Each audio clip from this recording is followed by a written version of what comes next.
This might be the first MMO I've played where I've been denied entrance to a virtual club because my virtual hygiene was too low, meaning I need to work a virtual job and earn a virtual salary to buy a virtual house to take a virtual shower before I can go virtual clubbing. But I can't buy a virtual house because my virtual salary has been frozen because I'm virtually ill. This is the most hardcore survival game I've ever played. Ladies and gentlemen, welcome. I'm Josh Dreyfus and this is Worst MMO Ever, a show where I play the worst MMOs I can find so you don't have to. Drop a like on the vid or sub to the channel for more MMO stuff and ring the bell so you get all the future notifications. As usual, a big thank you to my supporters on Patreon and Twitch who keep the channel going and let me do what I do. More on how you can support at the end. For now, let's begin. Today I am playing Avatarika, a Russian MMO focused on social interaction and player reputation set in the modern day. It's on Steam and it's free, so let's give it a go. So, Avatarika, right, if you basically said, hey mom, can we play Second Life? And she said, no, we've got Second Life at home, this is what you'd have at home. The launcher lets me know any desire unobtainable in the real world can easily be solved in Avatarika. Oh sweet, maybe they'll be able to make Dreamworld in this thing. It's developed by GameXP, and I know that logo. Why do I know that logo? Oh, these are the guys that made Sphere 3, another game that's been featured on this series. At least we know we're dealing with professionals. While it's downloading, I check the Steam store, see what kind of extras it's going to try and sell me, what DLC this has got, and the premium pack only costs £2, and it includes a lively pet. It says it improves pets' needs and freezes them for 7 days, which makes your pet happy. You can make your pet happy by freezing them.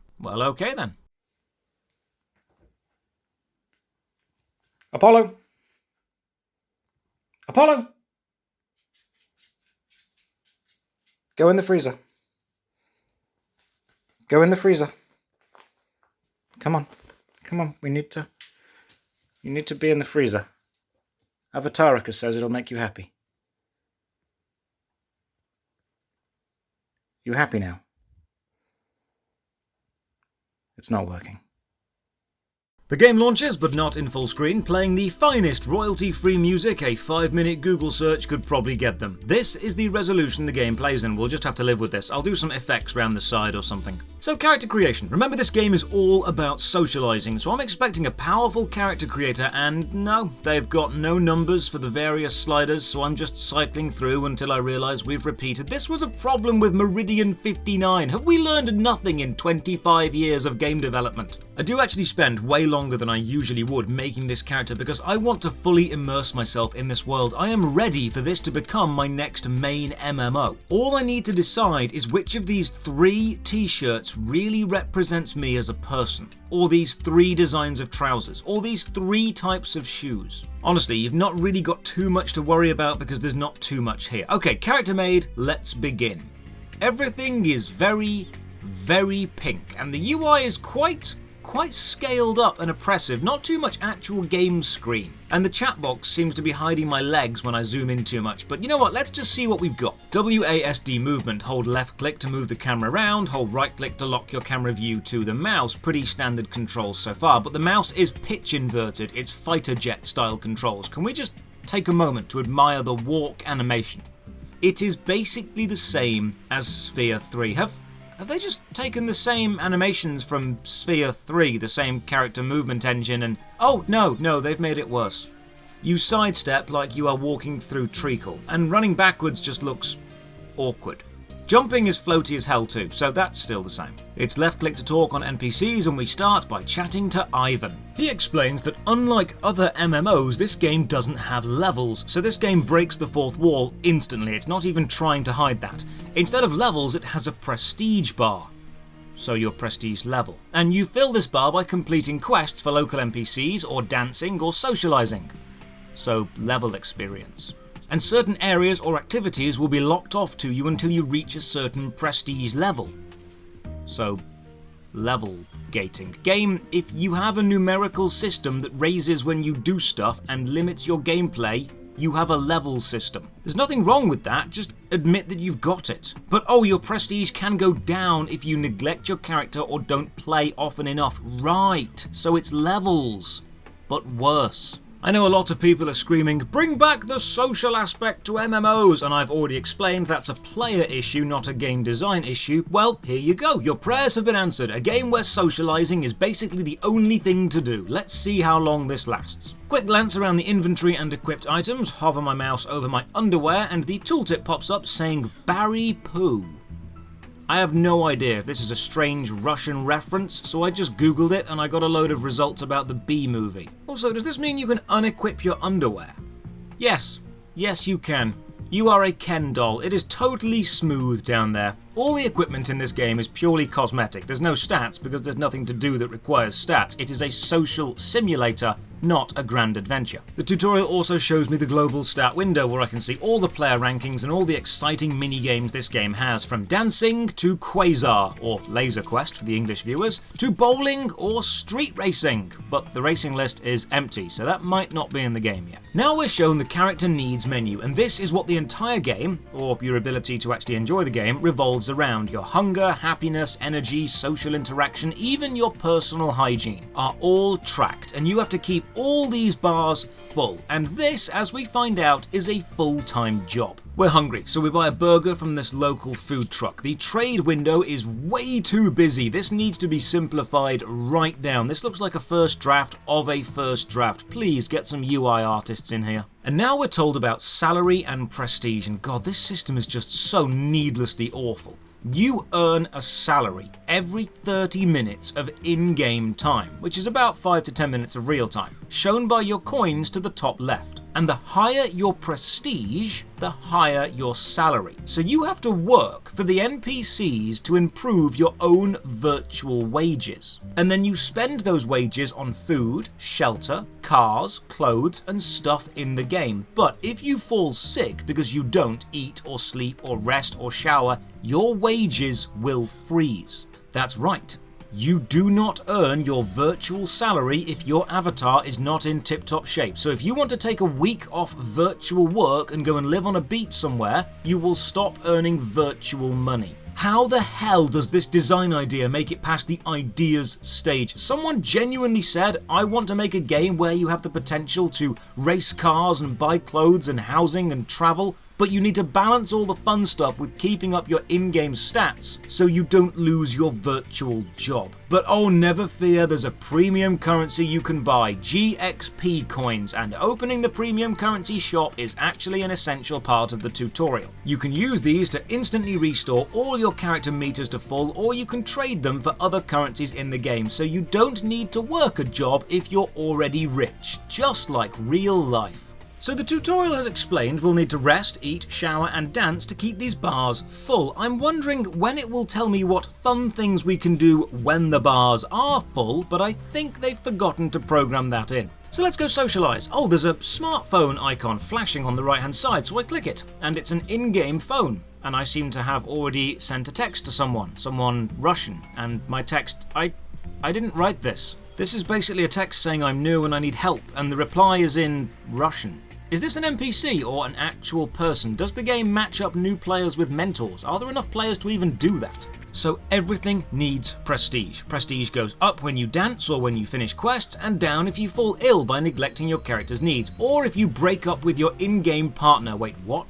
You can start an in-game relationship, but ending it costs you prestige. You've actually made a game where you have to worry about your relationship failing and it harming your social status and thus your income. Who thought this would be a good system? They've mentioned dancing quite a bit, so let's check this out. There is a solo dance button on the right hand side and it brings up a list of free music. So free in fact they've had to attach the Creative Commons license and web address of each track. I guess I just double click and right, here begins the dancing minigame. The minigame involves pressing the arrow keys to match the on-screen arrows, then pressing the spacebar when the little circle moves into the bright part of the bar. And this is easy when there's only 3 or 4 arrows, but every time you get it right, they add one more, and you are timed, and you've not got enough time. and if you press a wrong arrow, you have to restart the entire sequence, and all the arrows at a glance look relatively similar. Now you might think this looks dumb, and that's because it is, but this is also the most enjoyable part of the game. This is the only engaging gameplay there is. And the tempo of the dancing doesn't even match up to the music at all. It doesn't matter what music track you play, it's exactly the same gameplay. I didn't know it at the time, but this is the highlight of my 8-hour playthrough. It is all downhill from here.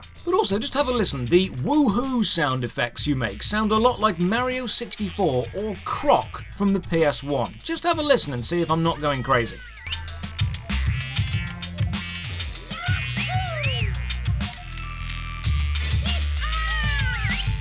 And then suddenly, while dancing, it turns out the music track I've chosen has lyrics, and remember, this is a Creative Commons track. What do you think the lyrics are going to be for this kind of game? Have a look. It's got a nice bright pink UI, it's all about socialization, it's all about raising your prestige level and working hard. Have a think, have a guess what you think the lyrics are going to be. Now let's have a listen and see how many of you guessed correctly.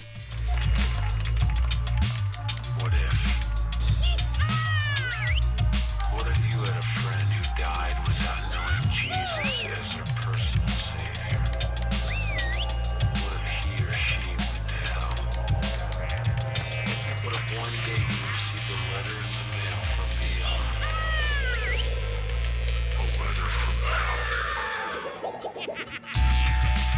I don't know what I was expecting, but it wasn't that. Okay, dancing done. How about car races? There's an NPC with a race icon standing next to a car and, no, there's no event here. Maybe you need to own a car, which means raising your prestige a lot and literally saving up for one, but for now, no racing for me. Oh, I get a reply to that text message in-game. I ask if the dude speaks English, and he says no, Russian game. So I guess it was a real person, and I also guess it's clearly not too much of an English population.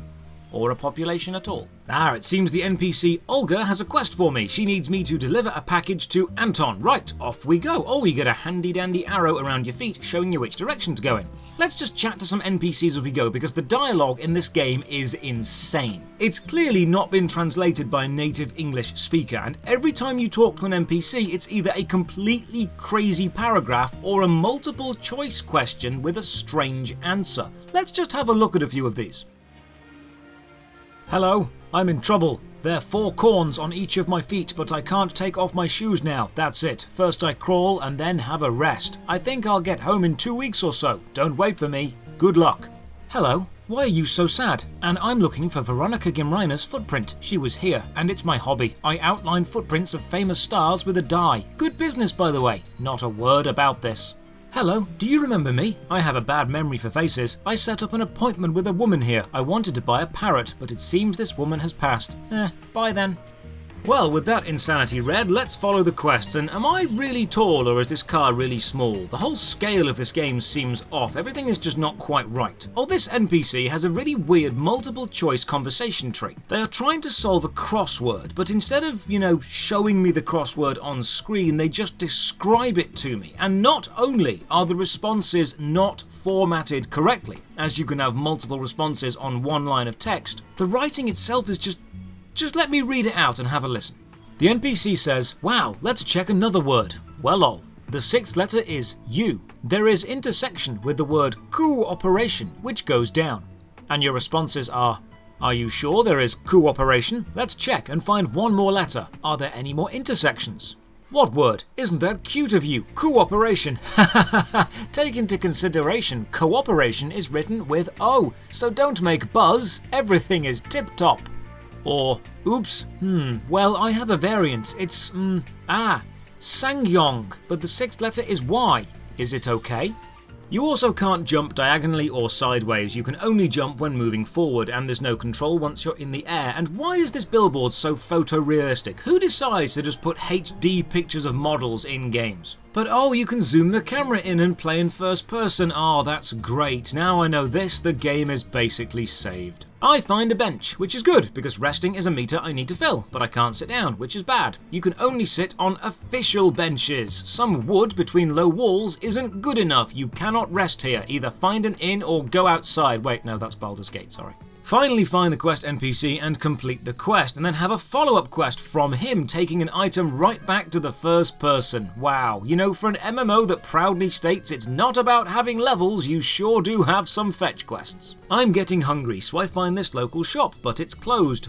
Wow. I need to wait for a virtual shop to open its virtual opening hours to buy virtual food because I'm virtually hungry and this is affecting my virtual happiness. Such realism. But then this NPC asks me a random trivia question about Russian novels, which I get right, and I earn 6 prestige and my income goes up. Wow, such realism. Oh, there's water! I wonder if there's physics, or animations, or hell, even sound effects for being in it. No, no, and no. Chat to this NPC who has a quest, but then I discover you can only hold one quest at a time, so I drop my current one and accept theirs. When you take a quest, you can choose easy or difficult, so I choose difficult. And knowing the only game mechanics we have are distance travelled and in-game time, it's likely it's just going to make the quest further away with a time limit, and yes, it's both of those things. Run! I only have 2 hours to get this message across town to somebody else. It doesn't matter that we canonically have smartphones in this game and I could just call them, I must deliver it by foot. No time to use the bridge, I'll just cross this massive thigh-high river on foot.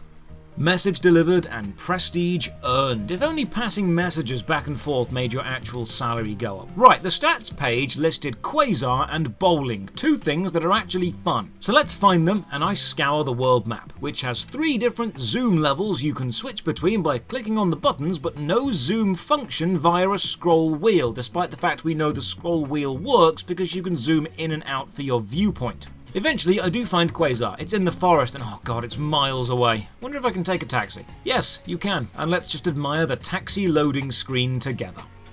The Quasar place has a magazine kiosk right outside it, so I have a quick browse and the descriptions of the magazines are all cut off because the text they've used doesn't fit into the box they've got. Also, there's a Portaloo over here and clicking it tells me I don't need to use it. This game is so realistic you need to use the toilet. Anyone who tells me Mortal Online 2 is hardcore needs to shut up and come and play Avatarika. So I queue up for Quasar, but you need 2 people, and there's nobody else around, so right, I guess this isn't happening. Bowling! Bowling is a pastime you can do solo, so let's try and find a bowling alley and have a game or 2. I scour the map and I cannot for the life of me find where the bowling is, so I'll just run around until I do, and while I'm doing that, let's just read some reviews of this game.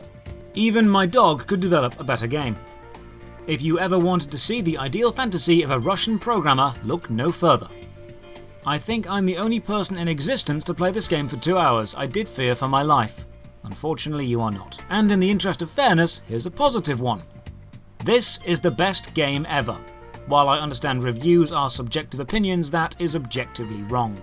Wonder what the screenshots section of this game looks like on Steam. Ah yes, it looks awful, because of course it does. I can't keep taking taxis because that costs money. I can't grab too much food or too many clothes because I need to wait for my 30-minute in-game time payment to happen. This is a game where you have to wait to get virtually paid before you can actually have any fun. This is a job. I'm working a job inside a game so I can collect my virtual currency to have virtual fun. I'm actually intrigued by the prospect of death, so I just leave the game running for ages to lower all my meters, but then I see the Fill Need button. I click on it and oh of course, you can just buy the premium currency to instantly fill up all your meters back to full. But the entire gameplay loop seems to be completing quests to gain prestige, to gain more money, to keep the meters full. That is basically the entire game. Keeping these meters full is all there is. So you can pay real money to bypass the only mechanic the game actually has. Also, it seems I've fallen ill because I've not eaten or rested or showered enough, and I may die. But I can also cure this by paying real money, and while ill, my salary is frozen. You do not earn virtual money while ill, and you need to spend money to buy food and housing and social interaction to become better again. This is a vicious cycle. I'm ill, meaning I'm not getting money, and no money means I'll stay ill. The only way to succeed is to pay real cash to break the cycle. The rich stay rich and the poor get poorer. If this game was going for realism, it goddamn nailed it.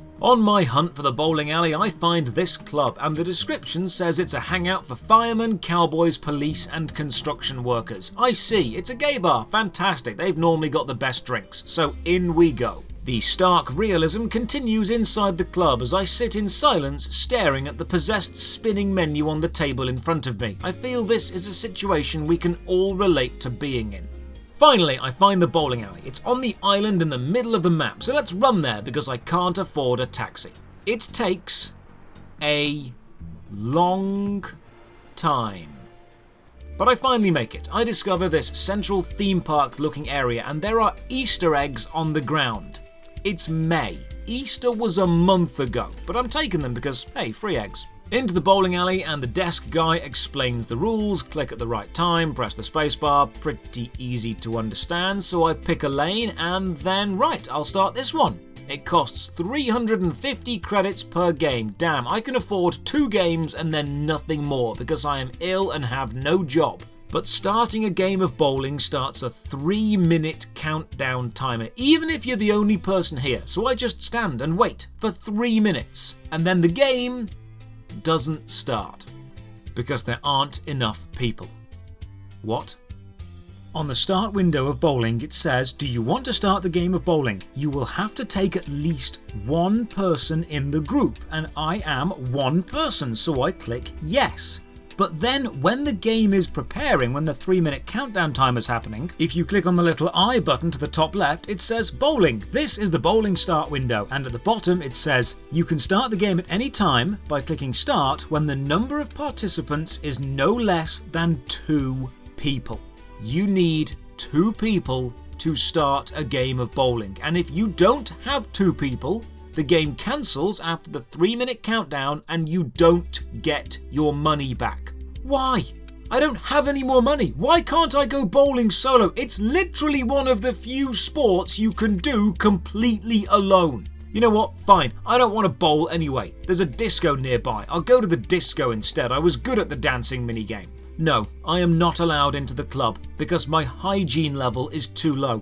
I need to have a rest and a shower, but to do those I need to buy a house with a shower and I need money for the house, and I spent all my money on bowling. This game basically forces you to pay with premium currency if you want to do anything remotely fun and not just become a commuter. You know what, fine, screw this and screw society. I am heading into the wild, into the ocean. The sea accepts and forgives all. The ocean doesn't judge. So I run southeast and venture into this waist-deep ocean because programming swimming is hard. Eventually, in the distance, I find this strange electrical storm, this barrier. What is this? Running through it causes a loading screen and then just puts me on the other side. Maybe it's a map connection, but everywhere else seems connected already. This is very strange. And I was expecting a beach eventually, not a full-on desert. I hit the ocean edge of the map, so I just run all the way to the corner. Miles from anywhere, no city, no people, no quasar, no bowling, not that there was anyway for one person, just grass, fatigue and questionable hygiene.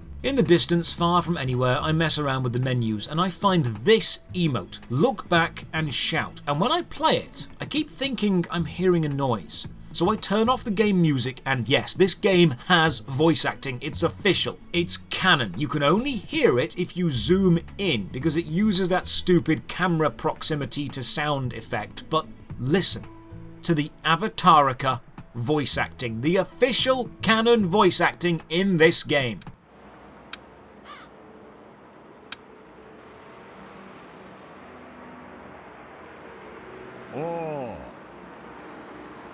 I want my day back.